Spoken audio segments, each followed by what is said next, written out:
औज़ु बिल्लाहि मिनश शैतानिर रजीम बिस्मिल्लाहिर रहमानिर रहीम। अच्छा जी, हरूफ लीन हमने लास्ट टाइम पढ़ लिए थे। अब हमारे पास जो नेक्स्ट टॉपिक है वो मद्दात का है। ठीक है, हरूफ मद्दा हमने पढ़े। हरूफ मद्दा की हमने डेफिनेशन ये पढ़ी थी कि हरूफ मद्दा होते हैं अलिफ, वाओ और या। ठीक है, और हमने कहा कि अगर अलिफ से पहले आ जाए जबर, वाओ साकिन हो उससे पहले आ जाए पेश, और या साकिन हो और उससे पहले आ जाए जे, इस इन हालात के अंदर अलिफ वाओ और या जो है वो मद्दा कहलाए। ठीक है, अब मद्दा को हम कितना लंबा कहते थे? दो हरकत के बराबर। ठीक है, या फिर हमने उसको कहा था कि अगर हम एक अलिफ के बराबर लंबा करते हैं। ठीक है, तो हरूफ मद्दा के अंदर भी, अब हरूफ मद्दा की ही मजीद एक्सटेंशन है ये मद्दात।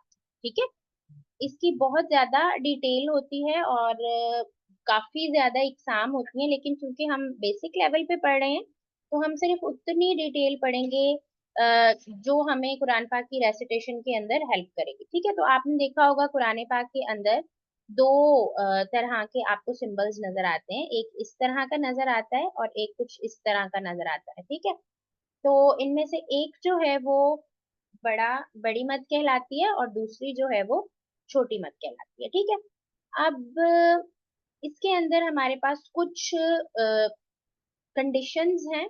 अगर वो कंडीशंस पूरी होंगी तो उस हरूफ मद्दा के ऊपर हम मद पढ़ेंगे।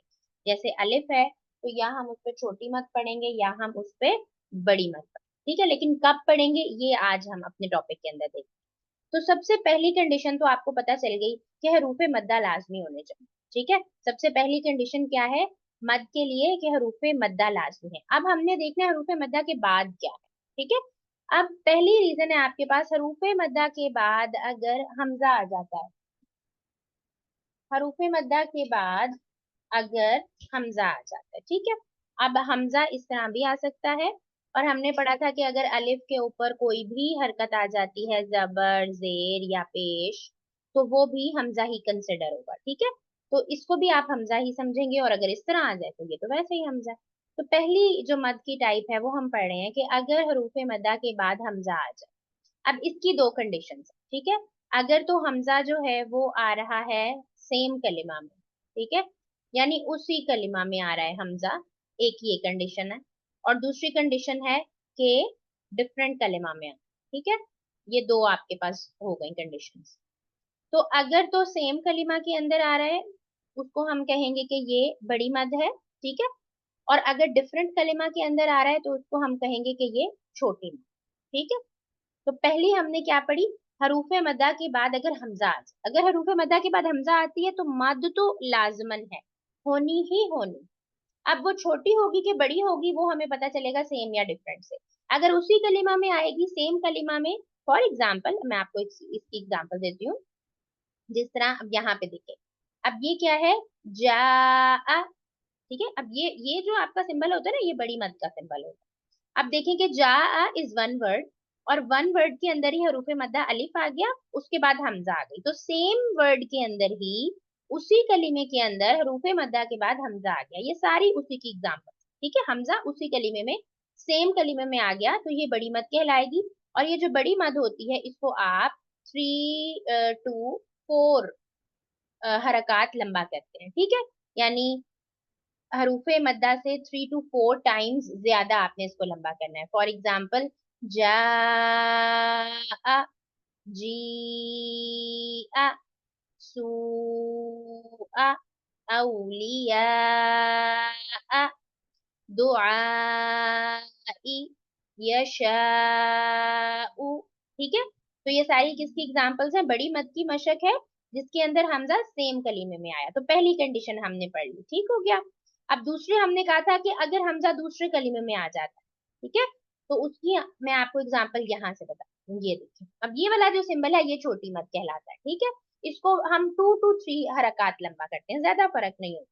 इसको हम 2 to 3 हरकत लंबा करते हैं। ठीक है, अब यहाँ पे देखें, ये है रेड के अंदर आपके पास हरूफे मद्दा मा, और अस्वाबा, ये जो हमजा है ये सेकंड वर्ड के अंदर आया। ठीक है, now there are two words, पिछली जो हमने देखी वहां पे एक ही वर्ड था और एक ही वर्ड के अंदर हरूफ मद्दा भी आ रहे थे और हमजा भी आ रहा। अब यहाँ पे टू वर्ड्स हो गए, फर्स्ट वर्ड के अंदर आपके पास हरूफ मद्दा आ गए और सेकंड के अंदर आपके पास हमजा आ गया। तो जब टू वर्ड्स हो जाएंगे तो फिर ये वाली मद जो है ये छोटी मद कहलाएगी और हम इसको कैसे लंबा करेंगे, मा असोबा, थोड़ा सा कम लंबा करेंगे बड़ी मद की निस्बत, ठीक है।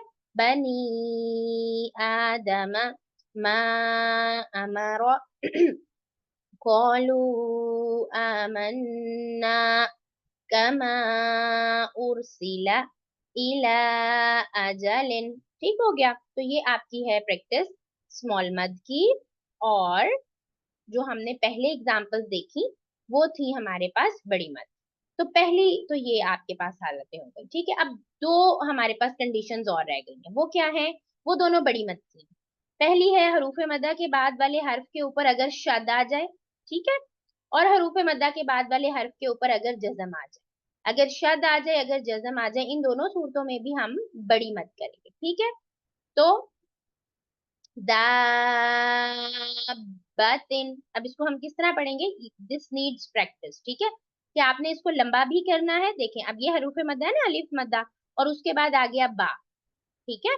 तो अब बा को आपने पहले इसको लंबा करना है जितना आपने इसको लंबा करना था, उसके बाद लंबा करने के बाद आपने इसको ज्वाइन कर देना है किसके साथ, बा के साथ।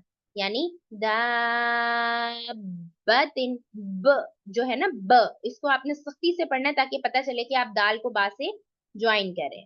दाबतिन हाजहू